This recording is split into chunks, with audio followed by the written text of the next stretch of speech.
துளாராசி அன்பர்களுக்கு துளாராசிக்கு இந்த மாதம் ஆவணி மாதம் ஆவணி மாதம் வந்து 18ஆம் தேதியிலிருந்து 7ஆம் தேதி இது 29ஆம் தேதி வரைக்கும் சுக்கிரன் நீசமாக இருக்கிறதுனாலையும் அவர் நீசமாக இருந்தால் ஒன்றும் பிரச்சனை இல்லை. சுபகிரகம் 12 இருக்கிறது ரொம்ப நல்லது. அந்த சுக்கிரனை செவ்வாய் இந்த ராசிக்கு அவயோகி இருந்து செவ்வாய் அங்கிருந்து 4ஆம் வரியை பார்க்கறதுனால எந்த துளாராசிக்காரங்களுக்கு அவங்களை அறியாமே கோபங்கள் வரும். இந்த ஆவணி மாசத்துல 29ஆம் தேதி வரைக்கும், இப்ப இங்கிலீஷுக்கு 29ஆம் தேதி வரைக்கும் எதுக்கு கோவப்பட்டோம், எதுக்கு நம்ம டென்ஷன் ஆகணும்னு தெரியாம இந்த துளாராசிக்காரங்க டென்ஷன் ஆவாங்க, கோவப்படுவாங்க. அதே மாதிரி சின்ன சின்ன உடம்பு பிரச்சனை செவ்வாங்கிறனால உஷ்ண சம்பந்தமான பிரச்சனைகள் இந்த துளாராசிக்காரங்களுக்கு இந்த 29ஆம் தேதி வரைக்கும் ஏற்படும். அதே நேரத்துல இந்த துளாராசிக்காரங்களுக்கு 11ல சூரியன் ஆட்சி பண்ணி இருக்கிறதுனால இந்த அரசாங்க சம்பந்தமான வகையில நல்ல வருமானங்கள் கிடைக்கும். அரசாங்க வழியில உள்ள நண்பர்களால ஆதாயம் கிடைக்கும். ஏன்னா 11ஆம் இடம் வந்து நண்பர்கள் ஸ்தானம் அப்படிங்கிறதுனால இந்த துளாராசிக்காரங்களுக்கு இந்த மாசம் ஃபுல்லாவே அரசாங்க சம்பந்தமான விஷயத்தில் நல்ல லாபங்கள் கிடைக்கும். அடுத்த துளாராசிக்காரங்களுக்கு குரு வந்து 10ல உச்சம் பண்ணி இருக்கிறது நல்லது.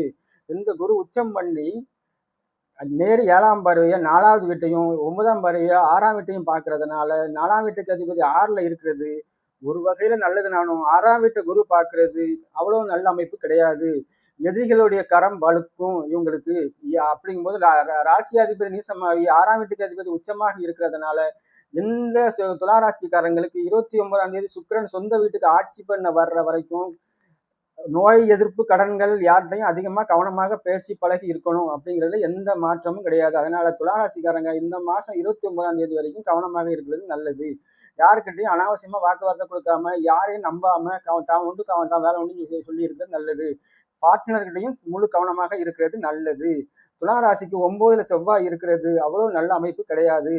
ஆனா இந்த துளாராசிக்கு புதன் 10ல குரு கூட சேர்ந்து இருக்கிறது நல்லது. சூரியன் 11 ஆட்சி பண்ணிக்கிறது ரொம்ப ரொம்ப நல்லது. இந்த துளாராசிக்காரங்களுக்கு சந்திராஷ்டமம் என்னைக்கு அப்படின்னு நீங்க பாத்தீங்கன்னா 22/9 இருந்து 4/9 வரைக்கும் சந்திராஷ்டமம். அந்த 4/9 வரைக்கும் சுக்கிரன் ஆட்சி பண்ணி வர்றதுனால உங்களுக்கு மனதைரியம் மனத்துளிவு எல்லாமே ஏற்படும். நானும் சந்திராஷ்டமம் அன்னைக்கு இப்ப எந்த விஷயத்தையும் முழு கவனமாக செயல்படுறது ரொம்ப நல்லது. இந்த சந்திராஷ்டமம் இவங்களுக்கு சந்திரன் அந்த வீட்டு உச்சம் பண்ணி இருக்கிறதுனால சந்திராஷ்டமம் பெருசா பாதிப்பு ஏற்படுத்தாது. இந்த துளாராசிக்காரங்களுக்கு எப்பவுமே சந்திராஷ்டமம் மிதமான பாதிப்பை தான் ஏற்படுத்தும்.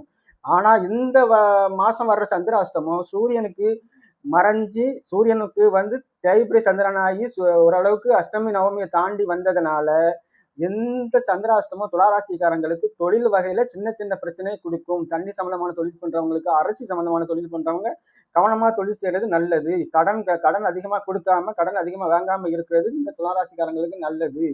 இன்னொன்னு இந்த துளாராசிக்காரங்களுக்குள்ள முக்கியமான மைனஸ் என்னன்னு பார்த்தோம்னா இந்த துளாராசிக்காரங்களுக்கு 5ல ராகு இருக்கிறதும் 9 செவ்வாய் இருக்கிறதும் நான் ஏற்கனவே சொன்ன மாதிரி இந்த 5, 9ம் பாக்கியஸ்தானம் லட்சுமி ஸ்தானங்கிறதுனால கடவுளுடைய அனுகிரகம் கிடைக்கிறதுல தடை இருக்கு. அதனால இவங்க முழுசா கடவுளை நம்பி வணங்குறது இந்த துளாராசிக்காரங்களுக்கு ரொம்ப நல்லது. எது எப்படி இருந்தாலும் 2ஆம் தேதிக்கு 2/9க்கு பிறகு சுக்கிரன் ஆட்சி பண்ணி இருக்கிறதும் புதன் 12ல உச்சம் பண்ணி இருக்கிறதும் எதையும் தைரியமாக சமாளிப்பாங்க துளாராசிக்காரங்க அப்படிங்கிற எந்த டவுட்டும் கிடையாது. விடைபெறுகிறேன். நன்றி, வணக்கம்.